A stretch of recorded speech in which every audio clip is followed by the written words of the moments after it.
Welcome back, Defenders. Just 2 weeks ago, the Russians set the single-week record for most casualties. This was between October 14th and October 20th.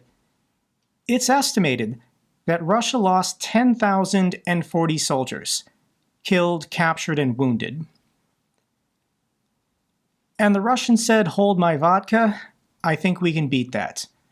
So last week, between October 21st and the 27th, it's now estimated that Russia lost 10,490 soldiers. Last week was the single deadliest week for the Russian forces. And even if you think Ukraine is overcounting, overestimating their numbers, this is consistent with all independent people tracking Russian losses on the battlefield. Their losses are going up, even among the visually confirmed. And it's easy to understand why. The Russians are on the offensive. They're attacking absolutely everywhere.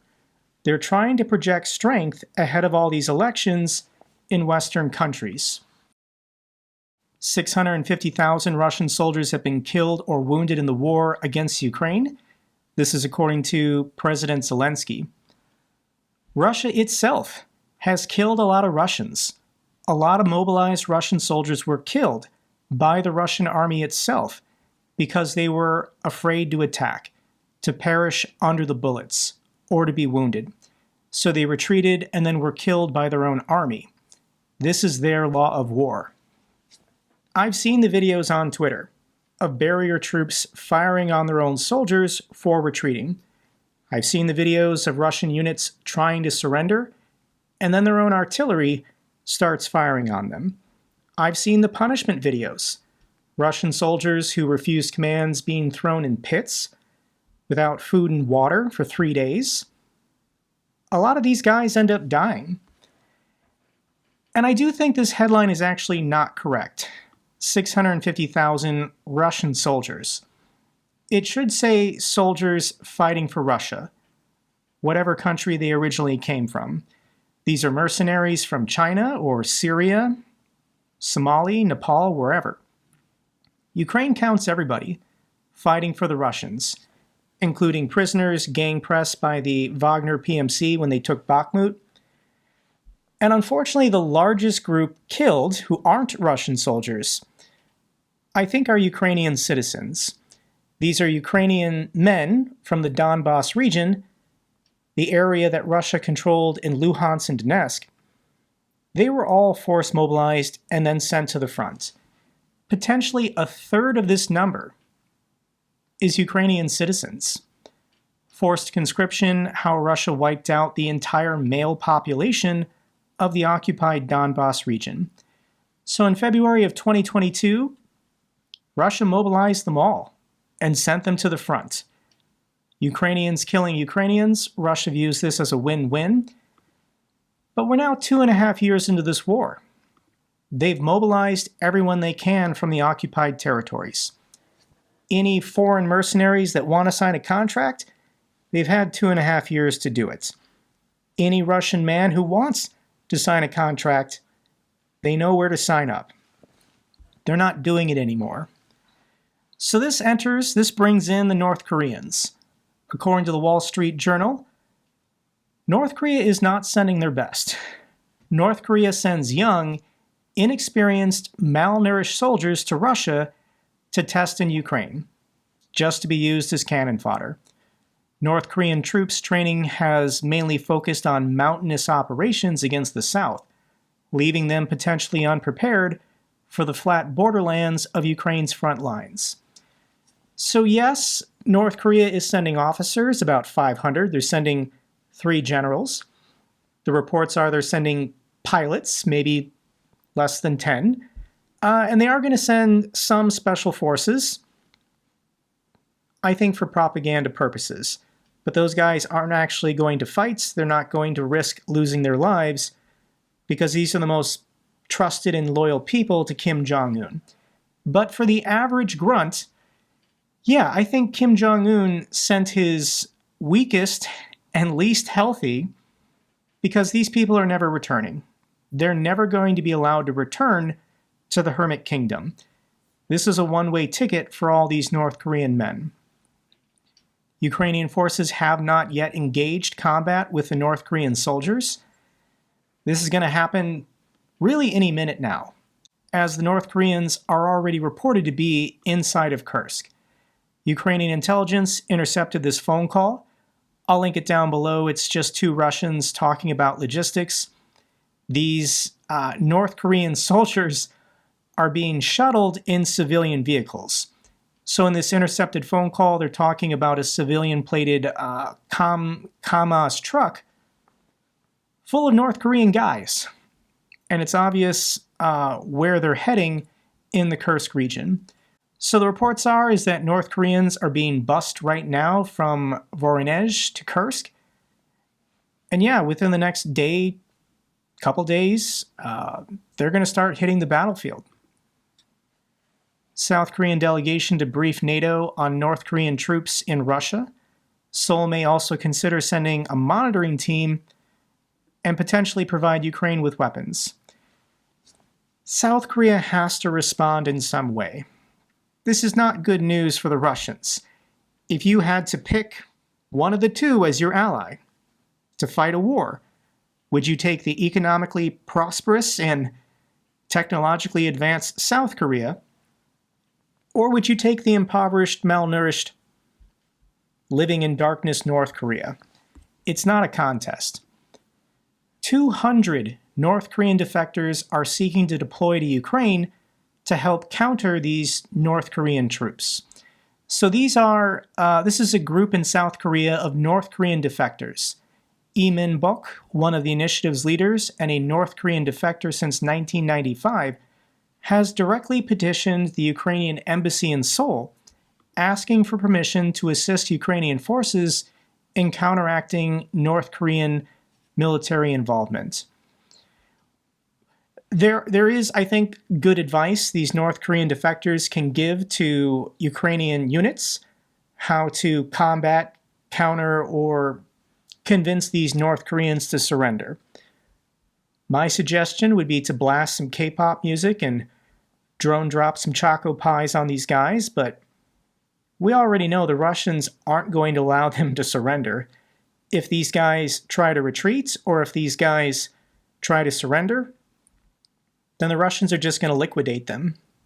Same as they do to their own forces on the battlefield when they try to retreat or surrender. So this is an escalation, clearly. And I've made the argument that Vladimir Putin and Kim Jong-un are doing it this week to get a reaction. They're trying to get people in the West to panic about this being World War III. The war is spiraling out of control. The status quo can't manage the war. We need to elect new leaders. We need to elect different leaders, potentially who are friends with Kim Jong-un and Vladimir Putin, and can de-escalate the situation. That's complete nonsense, but this is the global conspiracy. This is what's happening right now, 7 days before the election here in the United States. So here is the forced reaction from the Pentagon. United States won't impose new restrictions on Ukraine's use of American weapons if North Korea joins the war. Why did they add the word new? You could have just said the United States won't impose restrictions on Ukraine's use of American weapons if North Korea joins the war. So this is a semantics game. Putin is still threatening NATO countries if this permission is given. If the Ukrainians are allowed to use British Storm Shadow cruise missiles, ATACMS, potentially JASSMs, up to 300 kilometers deep inside of Russia, Putin is saying that means NATO has declared war on Russia. He said this a couple weeks ago when we were having this debate, and he reaffirmed it this week because he's the one escalating by bringing North Korea into the war. Here's this Russian reporter asking him this question. In St. Petersburg, when talk intensified in Europe and the United States that Kyiv might be authorized to launch long-range strikes deep into Russian territory, you made it clear that this will mean that NATO is directly at war with Russia. In your opinion, did they hear these words of your signals? Putin is now responding. They have not told me anything about it, but I hope they heard it, because of course we will have to make some decisions for ourselves as well. It is not a question of whether or not someone will be allowed to use these weapons against Russia. Ukrainian troops cannot use these weapons on their own. This can only be done by specialists from NATO countries, because this requires space reconnaissance, which, of course, Ukraine does not have. We understand that.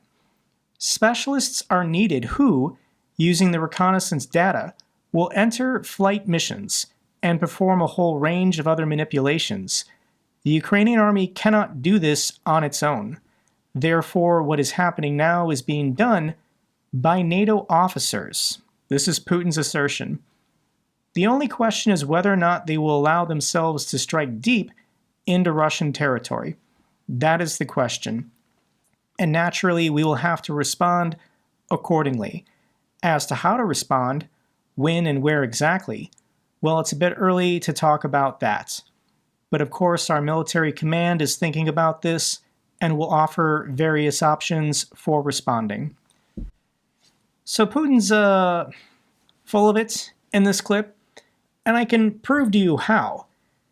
Storm Shadow, Scalp, and ATACMS are already being used by Ukrainian forces in Crimea. The Black Sea Fleet headquarters in Sevastopol was blown up by British Storm Shadow cruise missiles. It wasn't British officers, NATO officers, inputting that data. It was Ukrainians. There are no NATO troops inside of Ukraine directly involved in combat operations. So what's the difference between programming an ATACMS or Storm Shadow on the port city of Sevastopol versus attacking a valid military target in Kursk or Bryansk? There's absolutely no difference. Russia is making this up. They're getting desperate. And I do think, depending on the election, this policy is going to change next week. If Kamala Harris and the Democrats win big, there will be some policy changes from President Biden before he leaves office to help Ukraine in this war. But if Donald Trump wins, it's not happening. I don't think any restrictions will be lifted. Joe Biden believes in American democracy, and he will respect the will of the voters if the voters choose Donald Trump. That's not my position. I don't support that, but Biden believes in government. He believes in the democratic process. That's why he stepped down to allow Kamala Harris to run. It's frightening what's happening here in the United States. I still don't think Donald Trump is going to win. We're exactly 7 days out. And every day it's just stupid thing after stupid thing that happens with the Trump campaign. For some reason, Trump wanted to have a big rally in Madison Square Garden. Trump's Puerto Rico fallout is spreading like wildfire in Pennsylvania. Unfortunately, a lot of American citizens don't know that everyone born in Puerto Rico is a U.S. citizen. Puerto Rico is a U.S. territory. It never applied for statehood, so it's not a state, but it's a U.S. territory. And the 3 million people who live here are all U.S. citizens. They have U.S. passports. So it's very easy for people born in Puerto Rico to just come to the United States. They're U.S. citizens with U.S. passports. So the Puerto Rican population in the United States is massive. 1 million in New York State, 500,000 in Pennsylvania, 1.1 million in Florida, 139,000 in Ohio. We got 60,000 in Wisconsin, 40,000 in Michigan, 115,000 in North Carolina. And the Trump campaign called their home island a floating island of garbage.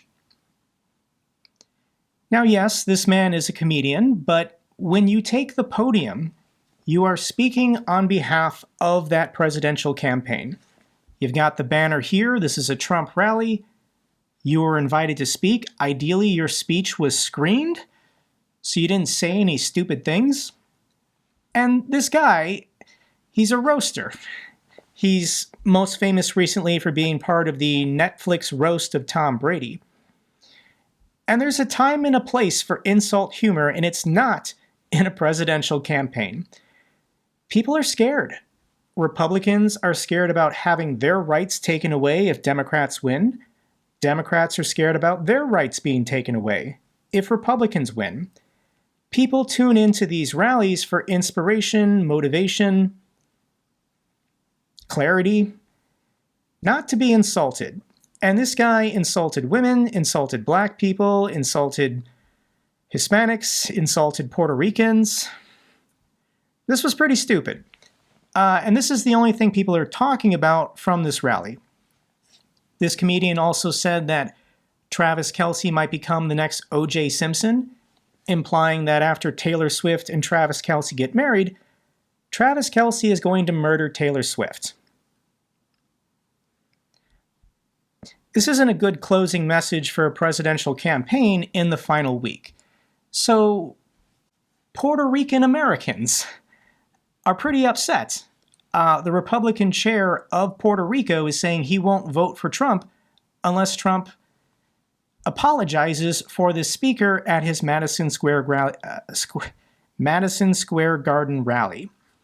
There's a lot of famous Puerto Rican Americans also now mass endorsing Kamala Harris. We've got Bad Bunny, Ricky Martin, Mark Antony, and J-Lo. Jennifer Lopez, with her 44 million followers on Twitter, just endorsed Kamala Harris because the Trump campaign refuses to apologize, refuses to take any accountability for this offensive comedian who they invited to speak at their rally. This is just bananas, guys, that Beyonce, Taylor Swift, Jennifer Lopez, Billie Eilish, all of these mega stars are endorsing and campaigning for Kamala Harris now. We'll see if it makes a difference. 7 days to go, and then we'll know. So let's get back to talking about Russia. And this was an event in which a guy named Putin Oklobistin was speaking about Russia's future. And I want to read for you how Russian ultranationalists view Putin and view their own government. I guess the majority of people in the audience would agree that a Russian person has the feeling of being an imperialist, whatever it could mean.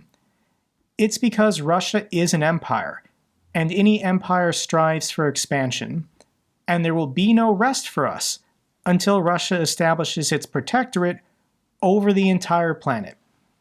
World domination is the goal of these Russian nationalists. He then screams "Goida," which means let's go in Russian.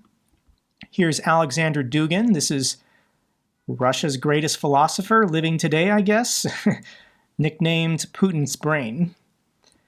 The mission was entrusted to us by God himself, along with the Byzantine coat of arms and the greatness of the Third Rome. This is why we are called the God-bearing people. In the event you don't know this, there are Russians who believe they're the direct continuation of the Roman Empire. They call themselves, or they used to call themselves, the Third Rome. So the First Rome is obviously the Roman Empire, but the Roman Empire split into two parts after 395. Within a century, Rome was sacked by the Vandals, and then the Goths basically took it over. But the Eastern Roman Empire continued for another 1,000 years. This was the Byzantine Empire. The Turks eventually conquered it in 1453, and all the nobility and clergy of the Byzantine Empire, they fled north and they fled east. They didn't want to go west because they weren't welcomed by the Vatican. The Roman Catholic Church had its own agenda. So the Eastern Orthodox Church of Constantinople went to Kiev, and they went to Moscow. And this is what basically catapulted the Russian Empire. The czars of the Russian Empire, because they took in all these clergy and noble people from Constantinople, they then declared themselves a continuation of the Roman Empire. The word Tsar is just the phonetic pronunciation of Caesar. Caesar. The Tsars viewed themselves as emperors in an unbroken lineage going back to Julius Caesar of the Roman Empire. This is how delusional and insane these people are. The Russian Tsars viewed themselves as the third iteration of the Roman Empire. These are the thoughts that Putin has when he goes to sleep at night. It's pretty disturbing. But they're going to lose. Ukraine expands long-range drone strike target list. Alcohol is now on the menu. Russian sources report that Ukrainian drone attacks are going after Russian distilleries in the Voronezh region. The ethanol spirit plant in the Krasnoye village has been attacked twice so far this month. This facility is accused of being involved in producing fuel and explosives for the military, for the Russian military. I didn't know this, but apparently alcohol distilleries can make ethanol. Ethanol is required for explosives. So these alcohol distilleries have been working for the Russian military, and Ukraine is now blowing them up. This is what this distillery looks like from space. This is where it's located on the map. There are videos online, but it's just an alcohol distillery going up in flames. It's a valid military target. Were Dagestanis behind a drone strike on Chechnya's Special Forces University? Ukrainian intelligence sources confirmed the drone attack on the Special Forces University of Chechnya, suggesting Dagestanis were behind it. So Dagestan is located east of Chechnya. Chechnya is this tiny region right here. And 2 weeks ago, Kadyrov declared a blood feud against his neighbors, against the State Duma members representing Dagestan and whatever this province to the west of Chechnya is. Kadyrov is positioning himself to attack his neighbors. He wants to attack them, kill them, and steal their stuff. He's dictator just on a smaller scale, loyal to Putin, but he has basically his own autonomy. I don't know why the Chechens would do this. This is pretty stupid. But he's waiting for a moment of weakness from the Kremlin to start attacking his neighbors and stealing their stuff. That's all he wants.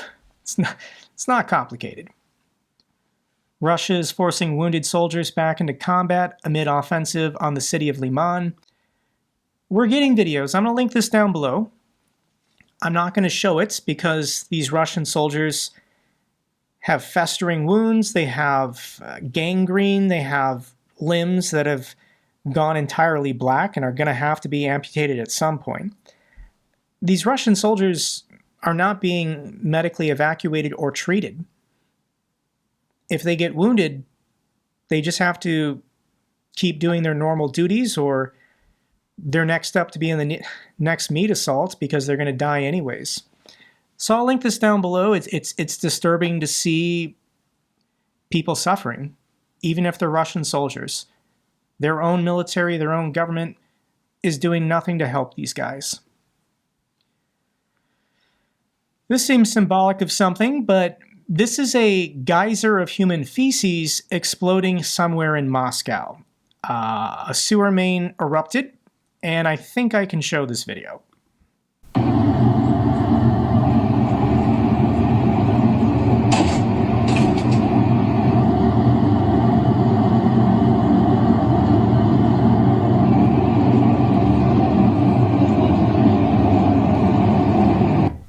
That is a 10-story geyser of human feces exploding in a Moscow parking lot.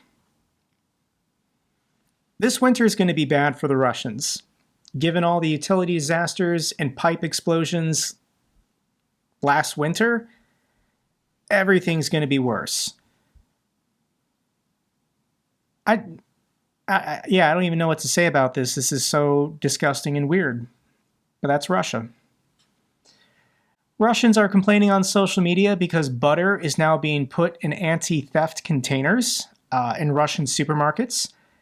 This butter is worth 200 rubles, or about $2 US. But this is the most stolen item in Russian grocery stores. There are estimates that Russians spend about 50% of their take-home pay just on groceries. Inflation in Russia is now so bad. Supermarkets, to combat theft, are now putting butter in anti-theft containers. Yeah, I don't think this is a good indication for the trajectory of the Russian economy. Which brings us to this story. Russia's central bank raises key rate to historic 21% to aggressively combat inflation in Russia. And for percentages, for numbers, I don't think people really understand. They just wonder, well, is this normal for Russia? Does Russia usually have a 21% central bank interest rate? This rate controls everything, like all central banks do. What rate you pay on a credit card, a car loan, a small business loan, a mortgage. It's the prime rate plus whatever the bank wants to make in profit. So to understand how bad this is, we have to look at Russia's central bank rates over time. And going back to 2014, it was 5.5%. That's healthy and normal. After Russia's invasion of Crimea in 2014, there were sanctions placed on Russia. It shot up to 17%. Over the next 7 years, it went down until COVID. It started going back up. Russia launched their full-scale invasion, shot up to 20%.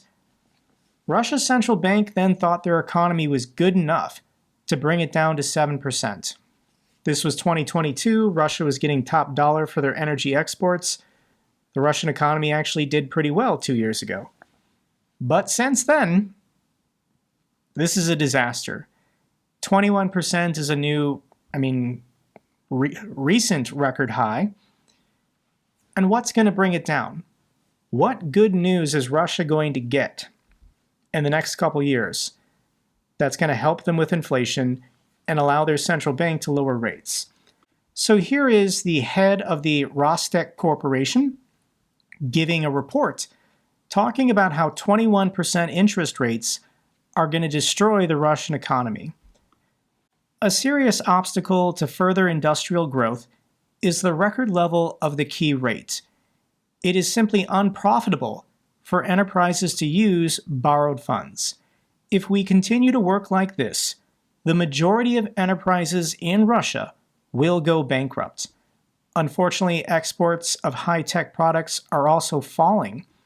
If we conclude contracts for products whose production cycle is more than a year, we receive a maximum advance payment of about 30 to 40%. To produce these products, we need to borrow the remaining funds. And at such interest rates, all the profit we usually get is eaten up by the interest we have to pay to the banks. So the head of this Russian company, Rostec, is saying, to complete orders, foreign buyers might give you an advance of about 30 to 40% of the total payment.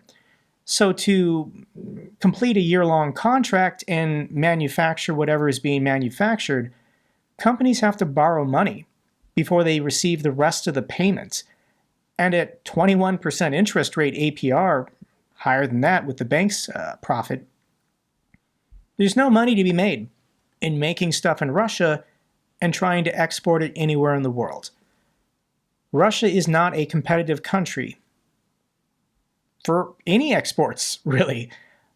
So the only game in town for making money is direct payments from the Ministry of Defense.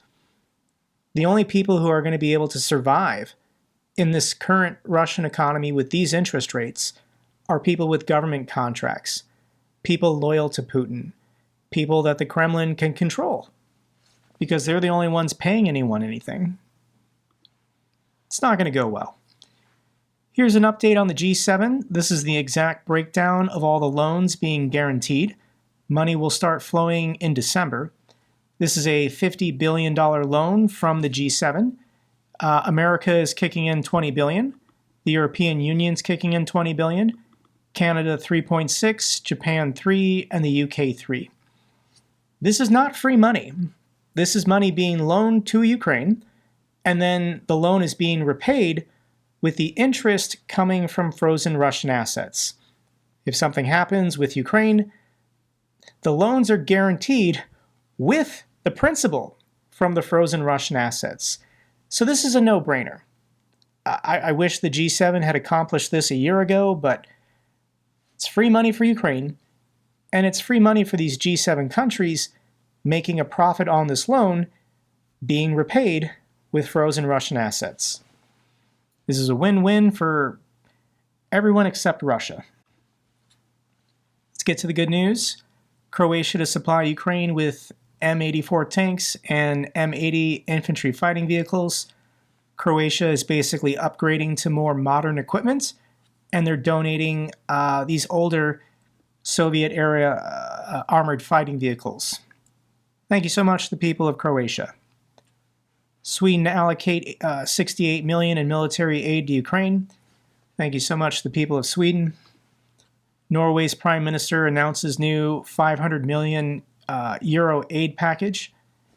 Thank you so much to the people of Norway. Final video. This has been a stressful week, so I just want to share with you guys a cat video of Ukrainian defenders de-stressing in their dugout. Granata! Granata! Вперед! Да?